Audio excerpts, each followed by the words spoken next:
Hey Gundam Maniacs, welcome to another episode of Gundam Explained. In this episode, thanks to Bandai Namco Entertainment America, we're going to be taking a look at the Gunpla of the RX-9C Narrative Gundam C-Packs. This is a mobile suit that just recently got released in GBO2. Yet some more badass mobile suits. But how's the kit, and is it any good? But yeah, let's dive in and take a look. Alright, so here's a look at the Narrative Gundam C-Packs. If you saw on my channel, I have a video just released recently. It's the Narrative Gundam Lore. That unit itself is very interesting and versatile. It has the ABC packs. I actually have in a almost complete form the A packs. I want to say this was either the second or third Gunpla I bought. And I just remember after I bought the Real Grade Unicorn, I went back and said, isn't there something that has a yellow V-fin? Or back then I didn't even know it was called V-fin, just a yellow thing that's kind of like the Gundam existing kind of seeping through, and went and picked it up. Never built its armor form, the mobile armor Apex form, I'll have to get to that. But with the C-Packs, what makes this unique is the Psycho frame on it. And it's very cool because they use the red clear parts to show off that Psycho frame. It's very interesting because this is very much kind of the combination of the new Gundam, the Unicorn Gundam, and you get this Noonicorn Gundam. Yeah. All right, you know, the kit itself was a good build, you know. That's what's very interesting about the time frame that I got into Gunpla, because these later kits build very well, and this is an example of it. Very similar to building the Apex, the exception being there's the Psycho plates, Psycho frame plates to add on here to give it a cool look. I think it definitely does look awesome like this, because this looks like the Gundam in its ultimate form. When it comes to what a Gundam is, you know, a lot of people don't like the look of the Narrative because it seems a little skinny with the less armor. I mean, that was done on purpose for its modulation, but you know, getting its final form like this looks sweet. You know, so a couple things I want to talk about here is the V-fin here. I actually painted it gold, trimmed off the parts. You could see here, like on this other one where it has the safety parts on the top of the yellow V-fin that you can snap off. I went ahead and did it on this one, painted it gold, and I think that turned out pretty cool. I kind of like that. I didn't know what else to really do to kind of customize it. I like to build things as they are meant to be, but just do a little bit more to kind of accentuate it and make it look less like a model, even though it's kind of hard to do. So yeah, that was that. And really, that was the only customizing I did. I added some panel lines here and there, not much. Because really there's a lot of detail in this one already, and it looks cool. Another interesting thing I came to while building this was there's this blue piece here in the crotch that plugs in. That's actually not the original piece. It was a small piece, very thin. I was holding it in my hand, and I remember I had to get up to help my son with something. And then when I went to open my hand, it was gone.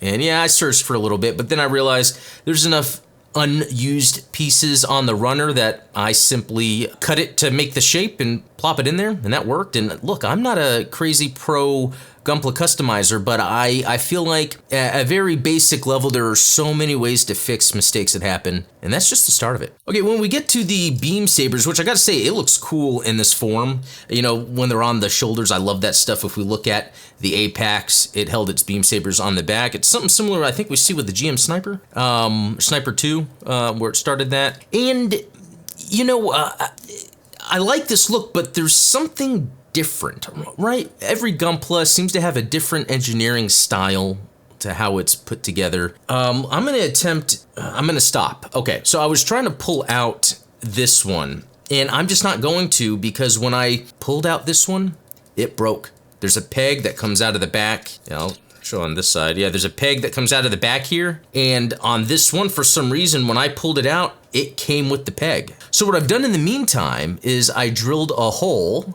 where that peg was, and I drilled a hole where the peg broke off into, and then I got, and on this one I used two little pieces of paper clip here, and then put them in there, put some glue on it, and you know what? I could go the extra mile, paint it white to make it look like the other one, but I feel like I'm at a point now where you wouldn't even know that broke off. I'm actually happy about it. In fact, some of the I think pictures or video that I shot for this shows where it kind of broke off and fell and I didn't even realize it. Okay, as for accessories, we get the beam saber blades, which even with this broken one, I was able to drill in there. And actually, this is what I used to drill. And I've shown this off before on the channel, where I've been able to fix a lot of things, even robot spirits using this. It's something you can just find on Amazon. It has a bunch of different sizes, so you can experiment with what's best. But yeah, using that drill, in the beam saber handle here, I was able to get it to where it can hold the blade again. So, you know, sometimes it's too bad when you're building a gunpla and you accidentally break things, but there's so many ways you can recover from it. And I recommend, if anyone has come across it or you have one currently you can't figure out, come to the Discord, ask, hey, this broke. Any tips, any ideas? We'll probably be able to come up with something. Okay, as for accessories, it has this gun here, obviously not a Bean Magnum that we'd see from the Unicorn, but its own sort of gun, just, you know, kind of standard, nothing unique about it. It's also got the almost Unicorn-like shield. It does have Psycho Frame on there in a similar way the Unicorn does. I do like how the shield fits on, actually, because not only does it have the part that snaps on, but it also has this small little peg here that goes into the top of the forearm right there. So that is going to help make sure this thing is secure when moving it around. So that's nice. That's nice that that exists. And then, you know, other than that, you know, the hand that's holding the gun is a trigger finger hand. And then we've got the normal fist.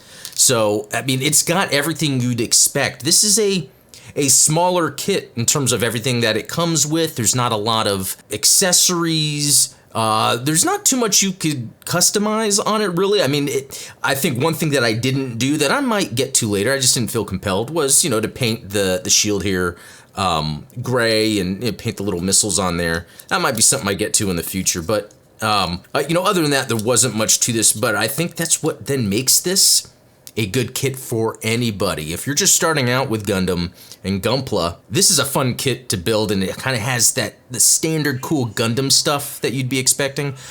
If you're a veteran builder and you build all the time, this is a good one because it's quick and easy and you're not going to feel like you're wasting your time, and there are some neat aspects to this. One thing is I really like the arm articulation. There's a few things. So up at the bicep, so you know obviously this moves up and down, and the bicep has a swivel here. But even down at the forearm there is a swivel, and I feel like when I've been doing my posing, it's allowed me to be a little more dynamic with how I'm having the Gunpla pose its arm when shooting. I felt like it's almost like it was very fluid as I was moving the arm and wanting to get a position because of the different points of articulation. So well done there. You also do get a little plug for the back here that actually holds the gun in place. I actually haven't tried that out yet. And there we go.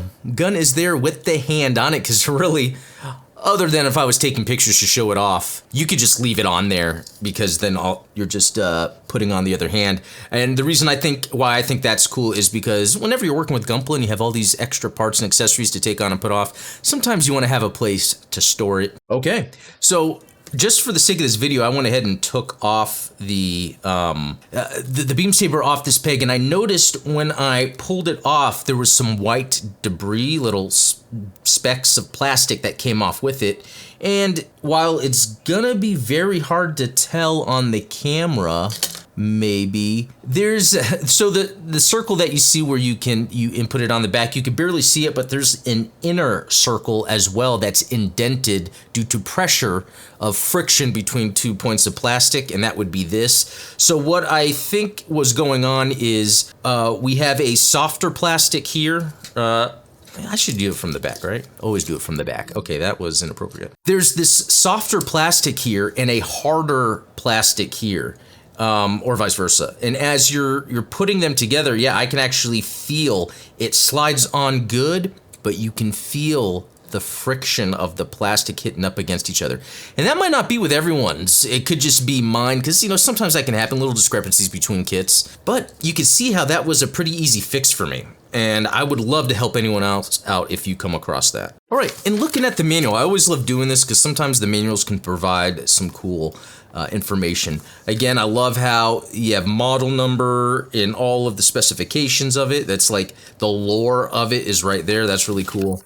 And on the back, just showing it in different poses that you can try out, talking about the Psycho frame it's got on there, which is really cool. And, you know, another cool thing about it is the English. You know, this narrative came out in 2018, and there was an English version that came out shortly after and was on Amazon. So, like, right when I got into Gundam, which was like 2019, narrative was already on Amazon. Oh, is that the Neo Zeon 2 that they have the Gunpla for? Would love to get that. It's gigantic. All right, and actually looking at this, there's not much, which is fine because this was a quick build, but not much is in. There's not like extra colored pages with things, but I think it's just because there's not too much to this, and that is great. That's what makes this kit good. It's a simple, easy, fun, and nicely engineered kit. I suggest anyone that's a fan, or maybe you're not a fan of narrative, but a fan of the mobile suit, that's a way to get it and check it out. Also, GBO2. It's a suit that's available in GBO2, and that's always awesome. So there you have it. That is the RX-9 C-Packs